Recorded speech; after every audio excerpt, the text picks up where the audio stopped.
Welcome to part 1 of my S.O.S. instructional series. What does S.O.S. stand for? Two things. Number 1, yes, it does stand for help me. I'm stranded on this golfing island where I can't seem to shoot better scores, where I can't seem to take what I do on the range to the golf course, where I'm hitting the ball great, I'm just not scoring very well.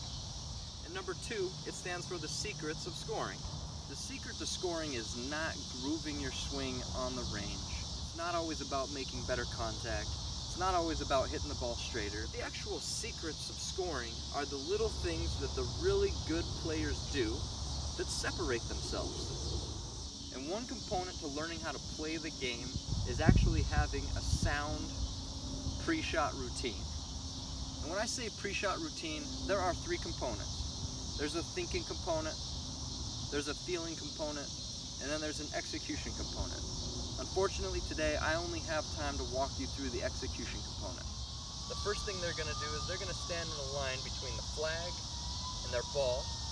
They're going to stand on that line so that they can see where they're going to aim the shot. The next thing they're going to do is they're going to establish a connection between themselves and the club, i.e. they're going to take their grip. The third thing they're going to do is kind of find their balance and semi-assume their golfing posture.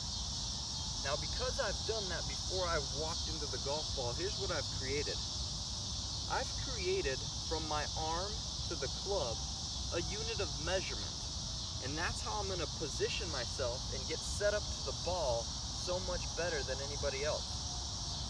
I'm going to get set up to that ball the correct distance away from it time and time again.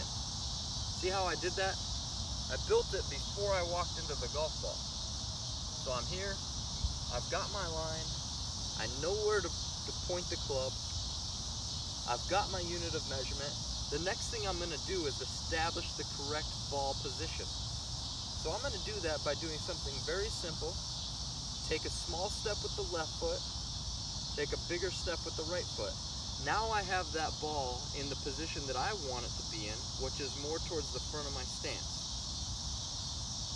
So now I've got the right ball position, I've got the correct distance, I've got my grip, I'm aimed down my target line.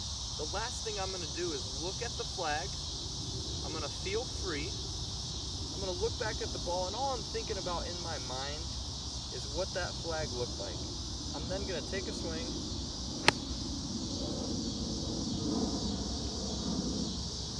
and hopefully from this position here, 85 yards out, what I call a scoring shot, I'm going to bring birdie into play more often than bogey. Thanks for watching, and I hope you lower your scores.